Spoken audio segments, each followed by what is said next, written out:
I think the isolation comes right when you hear the word cancer. You know, you hear stories from your friends about teenager stuff that's going on in their everyday lives.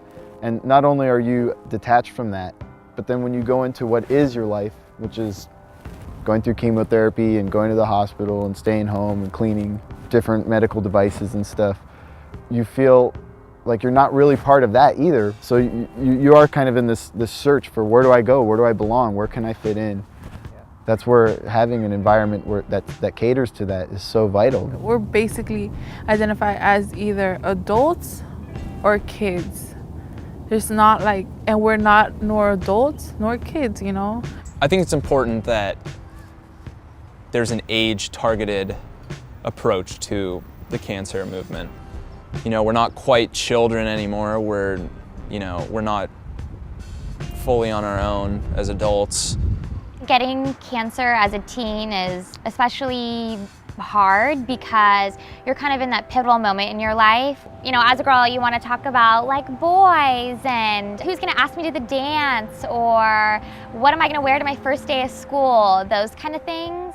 And having cancer kind of like took that away from me, and the questions that I was asking was, how are people going to treat me in a wheelchair at school? Are kids not going to want to hang out with me? Do you think I'm weird? Seeing someone, you know, without a leg, like, I don't know. You're a teenager, you know? You want to be around other teenagers, you know? I wanted to be a teen. Even though I was dealing with cancer and I was going through cancer, I wanted to be able to do all the things that I dreamt was so cool to do as a teenager. When I used to be admitted in the hospital, I used to hate it so bad. I used to cry because there's nothing to do. I'd be pissed if I was 20 in a pediatrics and kids yelling and crying and... You know, all the little kids are playing with the little kids, and then you're the only one right there.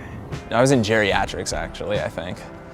And it was just so sad that people were so old and I had nothing in common with them. I think a lot of adults at that age have processed a lot of what it means to be alive and to eventually ponder your own mortality and what happens when you're gone and everything.